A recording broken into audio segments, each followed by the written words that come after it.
오늘은 부활주일입니다. 부활이라는 말을 떠올리면 생각나는 일이 하나가 있습니다. 대학을 입학하기 위해서 입학시험을 치를 때입니다. 그때는 학력고사를 치고 그 다음에 각 대학별로 본고사가 있었습니다. 필기시험을 끝내고 면접시험을 할 때인데 시험장에 들어가니까 2명의 면접관이 계셨습니다. 그분들은 교과서에서 보던 교과서에 나오는 그 문장을 기록한 저자들이죠. 유명한 학자들로서 지방고등학교 출신인 저로서는 하늘 같은 그런 분들이었습니다. 4대 국문 국어교육과 교수였던 이영백 교수하고 국어국문과 인문대 국어국문과 교수였던 이제 정병욱 교수인데 두 분 다 교과서에서만 보던 그런 이제 분들이죠. 그때 이제 그분들이 질문을 하는 가운데 최근에 읽은 책이 무엇이냐 이런 질문이 있었습니다. 고3 때 공부가 참 잘 안 될 때 책을 이렇게 빌려서 도서관에서 빌려서 읽곤 했는데 그때 톨스토이의 부활을 읽었던 기억이 나서 부활이라고 대답을 했더니 주인공 이름이 뭐냐 그러는데 주인공 이름이 생각이 안 나는 거예요. 그래 여주인공은 가추사인데 남자 주인공은 생각이 안 납니다. 그러면 줄거리 말해봐 그러는데 줄거리가 또 잘 안 나올 생각이 안 나는 거예요. 떠덤 하면서 이제 얘기를 하는데 그만둬. 그러고는 다음 질문으로 넘어갔어요. 다음 질문 막 대답하다가 하니까 그 부활의 주인공 이름이 생각났어요. 부활 주인공 남자 주인공이 누굽니다. 그러니까 됐어. 그러고 넘어가시는 거예요. 그리고 이제 뭐 학교에서 특별활동 부서가 뭐냐 물어보고 뭐 이런 저런 거 몇 가지 물어보셨어요. 뭐 잘 모르겠는데 시간은 한 10분이나 15분 이래 됐겠죠. 그렇게 하고 이제 마지막으로 물으시는 질문이 형제가 몇이야? 그렇게 물으셨어요. 그래서 용남이 인녀의 막내입니다. 그랬더니 그렇게 버릇이었구만 그러시는 거예요. 너무 상처가 되었습니다. 굉장히 수치스럽고 굉장히 실망스러웠어요. 교과서에서만 보던 위대한 학자들이 사람을 대하는 태도가 너무 무리하고 독단적이었어요. 요즘 표현으로 하면 완전 꼰대죠. 시험에 합격할 마음으로 마음이 긴장되고 그래서 좀 불안하고 그래서 떨고 있는 수험생에게 인격적으로 모독적인 그런 이야기를 하는 그 어른에 대해서 반감이 매우 컸습니다. 제가 이제 인문대학을 지원을 할 때는 국어국문학과를 생각을 했었어요. 그랬는데 이 국어국문학교 교수가 저렇게 막말하는 사람이다 생각하니까 싹 가시더라고요. 그래서 제가 국문과 안 갔습니다. 그래서 부활이라 그러면 그때 장면이 생각나는 거예요. 부활의 주인공은 네올리도프라는 사람인데 한 재판에 배심원으로 참석을 했는데 그 배심원으로 참석했을 때 죄수로 나온 사람이 자기가 젊을 때에 이렇게 잘못을 한 그런 여자였어요. 그래서 그 과오를 깨닫고 그로부터 새로운 삶을 사는 것을 테마로 한 소설입니다. 그래서 모든 거 다 내려놓고 그 시베리아로 유형을 떠나는 그 카투사를 따라가는 그런 이야기입니다. 스토리의 실질적인 스토리라기보다 어떤 내면의 어떤 여정이 아닌가 이런 생각이 듭니다. 톨스토이는 대지주의 아들이었습니다.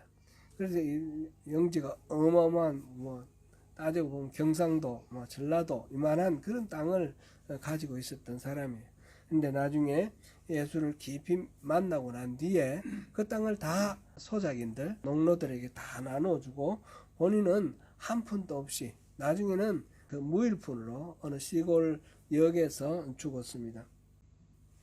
톨스토이에게 아마 그런 비슷한 부활에 나오는 이야기와 비슷한 어떤 전환점이 있었을 것이다 생각됩니다.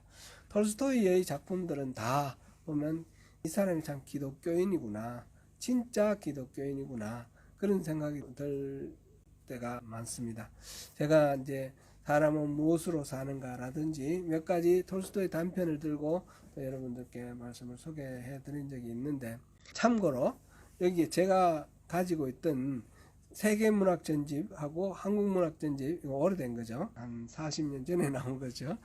그래서 옛날 건데, 옛날 거. 그래서 최신 건 없고, 고전. 그 고전 문학 전집을 이렇게 갖다 놨습니다. 제가 이걸 두고 갈 생각입니다. 제가 가지고 있는, 소장하고 있는 책들이 많이 있는데, 폐기를 해야 되는데, 폐기하기에는 너무 아까웠어요. 그래서 여기다 좀 두고 가려고 합니다.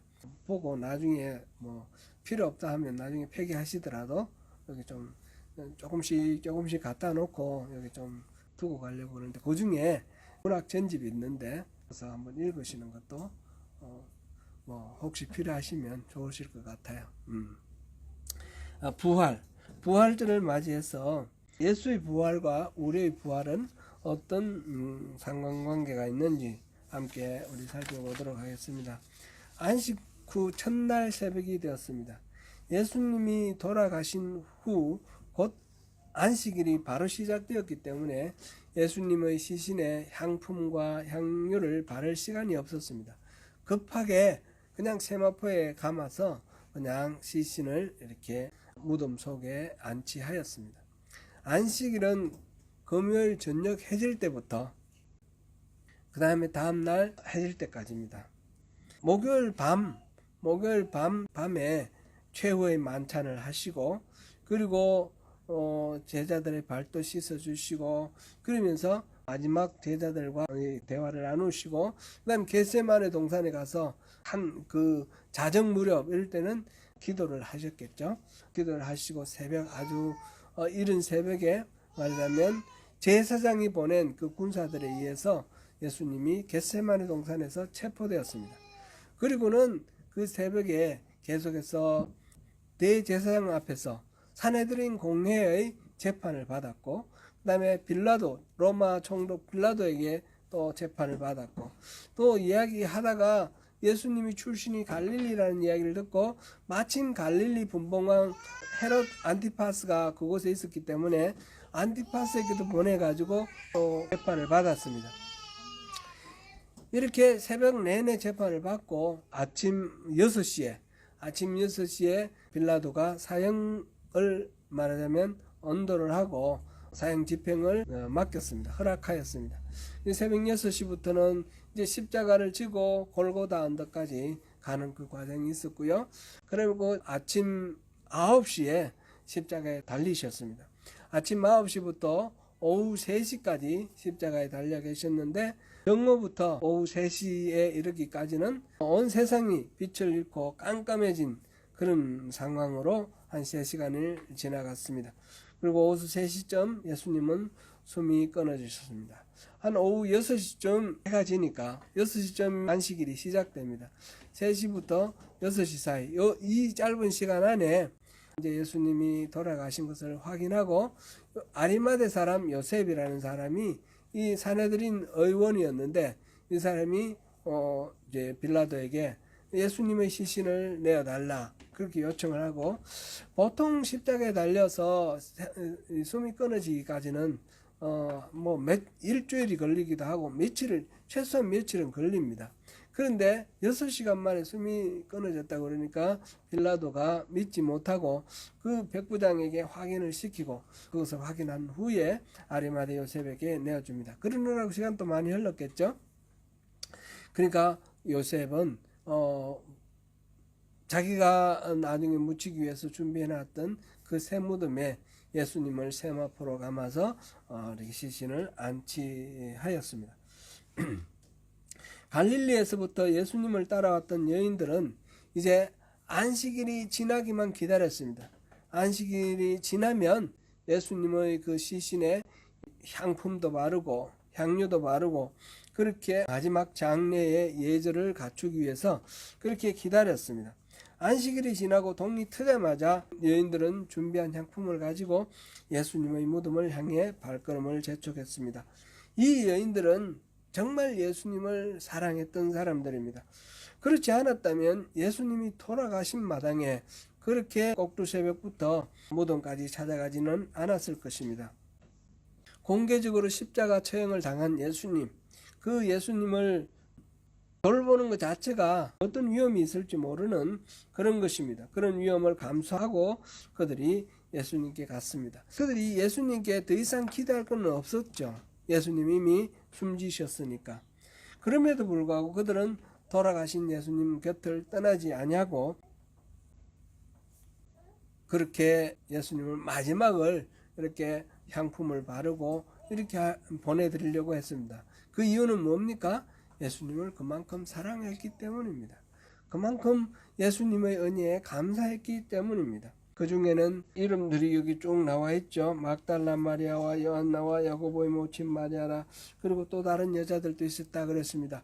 이 막달라 마리아 같은 경우는 7 귀신 들렸던 여인이라 그랬습니다. 그가 향유를 옥합을 깨가지고 예수님의 발을 씻고 이런 일도 앞에 나왔죠. 예수님께서 말씀하시기를 은혜를 많이 받은 사람이 더 사랑을 한다고 말씀하셨습니다. 그 막달라 마리아입니다. 7 귀신이라는 건 뭔지는 잘 모르겠지만 온갖 종류의 병들이 아니었겠는가. 육체적, 정신적인 병, 이런 여러 가지 병들, 한두 가지가 아니고 여러 가지 병들이 들어서 만신창이가 되었던 그 여인이 예수님을 만나고 완전히 고침을 받고 새로운 인생을 살게 되었다. 그래서 그 은혜에 감사하면서 예수님께 최선을 다해서 이렇게 헌신하고 섬겼다. 그렇게 우리가 이해를 할 수 있습니다. 그분께 입은 은혜가 너무나 감사했기 때문에 위험을 무릅쓰고 예수님의 시신을 수습하러 간 것입니다. 예수님은 그때 그들이 바로 예수님이 부활하셨고 그 자리에 시체가 없었고 천사들이 있고 해서 부활하셨다라는 것을 알게 되었습니다. 예수님을 끝까지 이렇게 사랑하고 지킨 사람은 유력한 사람들도 아니고 성경을 많이 아는 사람들도 아니고 예수님을 그렇게 또 열심히 따랐던 제자들도 아니고 바로 이 여인들이었다라는 사실을 우리가 주목할 필요가 있습니다. 어떤 특징이 있습니까? 그들이 가장 예수님을 사랑했던 사람들이다. 이렇게 볼 수 있겠습니다.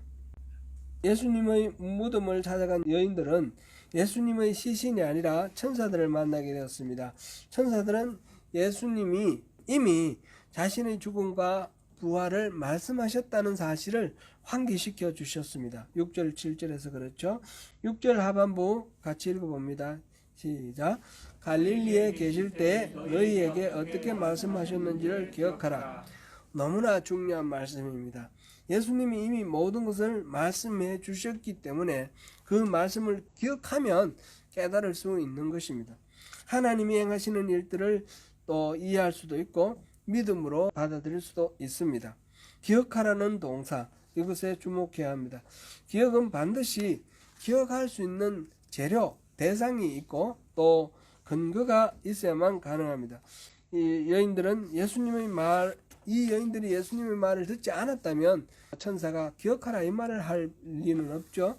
기억하라는 것은 이미 들었다는 이야기죠. 그래서 다 이해하지는 못했습니다. 그때 예수님이 말씀하셨을 때 이해하지는 못했지만 지금 와서 기억하라 해서 기억해 보니까 그 말의 의미도 알게 되고 하나님의 모든 계획도 알게 되고 그리고 또 이 모든 예수님의 부활하심 이런 것들도 다 이해할 수 있게 되는 그 말씀이 바로 우리 믿음의 근거와 뿌리가 된다는 것을 확인할 수 있습니다.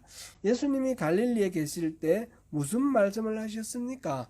예수님은 베드로의 신앙 고백, 주는 그리스도시요 살아계신 하나님의 아들이십니다 라는 고백, 마태복음 16장 16절 그 말씀, 그 고백을 듣고 그 다음에 예수님이 무슨 말씀하셨습니까? 바로 내가 예루살렘에 가서 제사장들과 서기관들로부터 고난을 당하고 죽은 후에 사흘 후에 다시 부활한다라는 그 말씀입니다. 그 말씀을 그로부터 우리가 3번 이렇게 말씀하셨다고 그러는데 제가 보니까 3번도 더 되는 것 같아요. 4번, 5번. 예수님은 제자들에게 그 말씀을 계속 반복해서 말씀을 하셨어요. 분명하게 말씀하셨어요. 십자가의 고난을 당하고 죽으신 것으로 끝이 나는 것이 아니라 제3일에 다시 살아나신다는 사실입니다. 이 말씀을 종교 지도자들도 다 알았습니다. 그렇기 때문에 예수님이 나중에 부활했다 그럴까봐 그 시신을 지키기 위해서 군사들을 보내서 무덤 앞에 파수를 썼습니다. 여인들이 예수님의 말씀을 떠올리자 그 모든 놀라운 일들이 이해되기 시작했습니다. 그래서 사도들과 다른 모든 이들에게 달려가 이를 증언합니다. 무덤을 향해 갈 때는 근심 어린 표정으로, 슬픈 표정으로 주님을 잃어버린 그 슬픔과 아픔, 고통을 가지고 안고 갔습니다.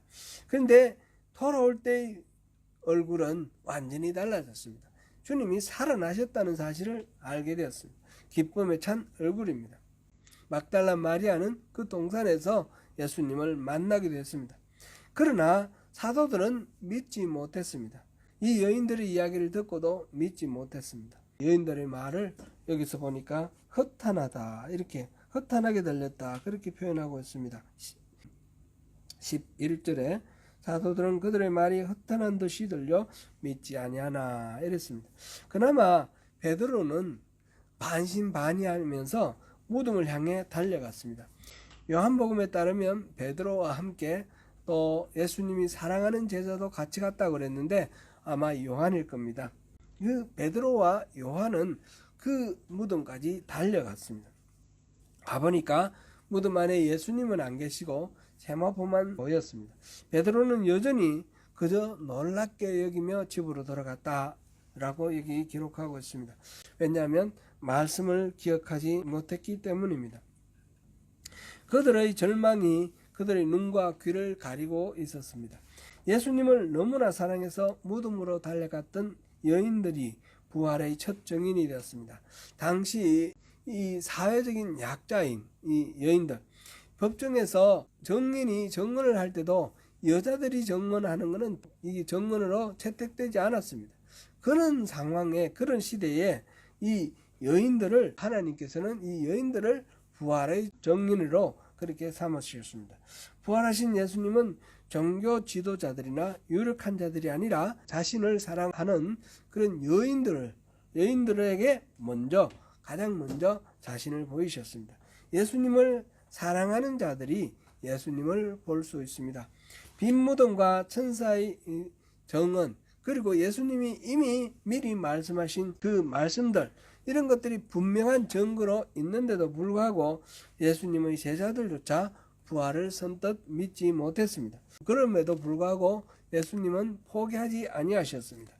부활하신 예수님은 엠마오로 가는 길에서 두 제자가 실망하고 낙향하고 돌아가던 차에 그들을 만나서 성경에서 나와 있는 구세주, 그분이 바로 예수 자신이라는 것을 말씀하셨습니다. 그리고 그가 부활하신 예수님이라는 것을 나타내 보이셨습니다.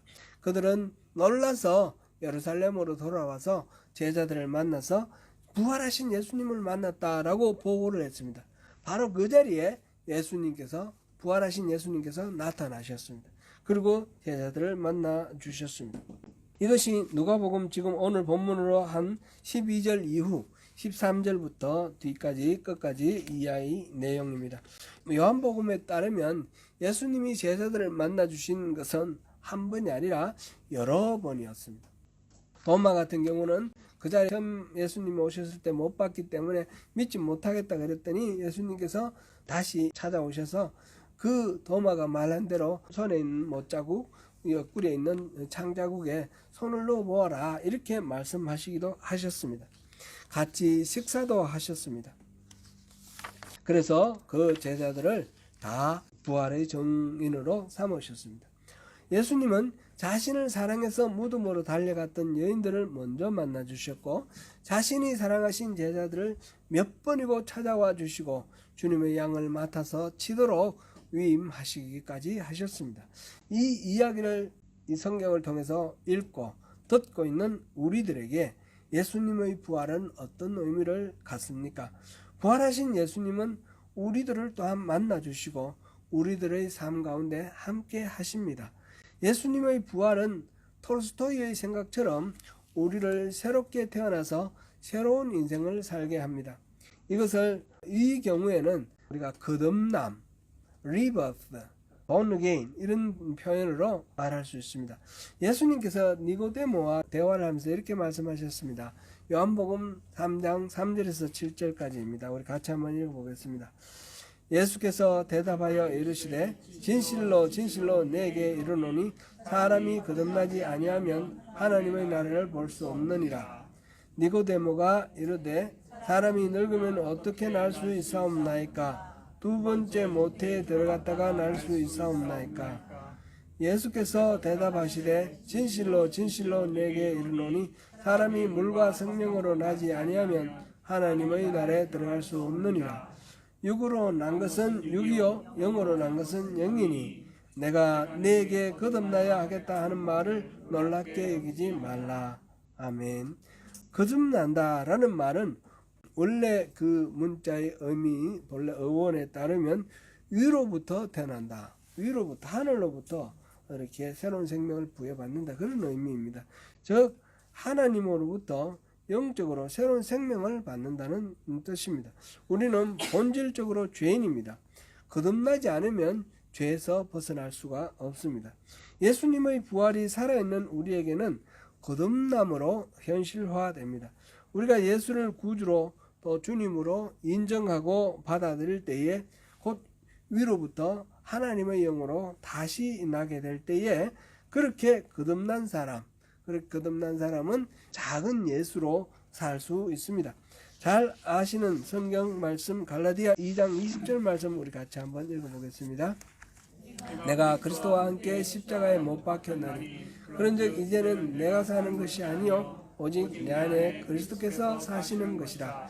이제 내가 육체 가운데 사는 것은 나를 사랑하사 나를 위하여 자기의 자신을 버리신 하나님의 아들을 믿는 믿음 안에서 사는 것이라.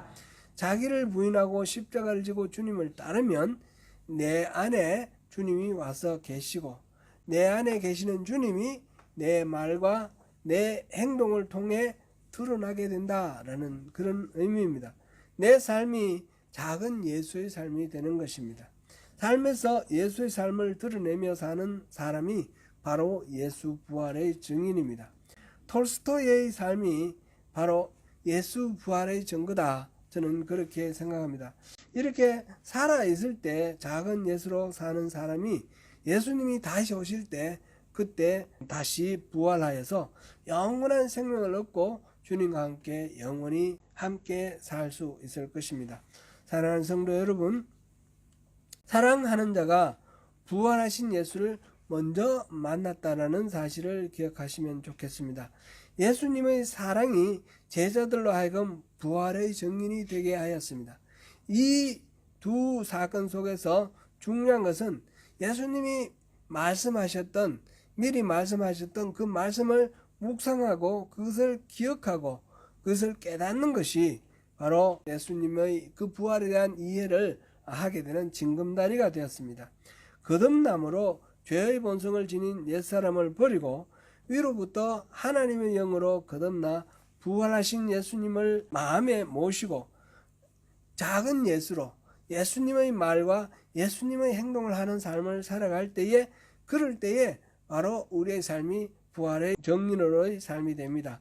부활절을 보내면서 예수님의 부활을 깊이 묵상하시고 우리의 부활에 대한 소망을 품고 하루하루 부활의 삶을 살아가시는 가운데 승리하시기를 축원합니다. 기도하겠습니다. 은혜로우신 하나님, 오늘 부활절 맞이해서 우리의 삶이 어떻게 부활과 연결이 되는지 함께 생각하고 깨닫게 해주시니 감사합니다. 주님, 우리가 그렇게 살아가기를 원합니다. 우리 안에 오셔서 우리의 모든 생각과 말과 행동을 주장하여 주십시오. 우리의 말과 행동으로 주님을 증언할 수 있도록 우리를 지켜주시고 인도하여 주십시오. 예수님 이름으로 기도드립니다. 아멘.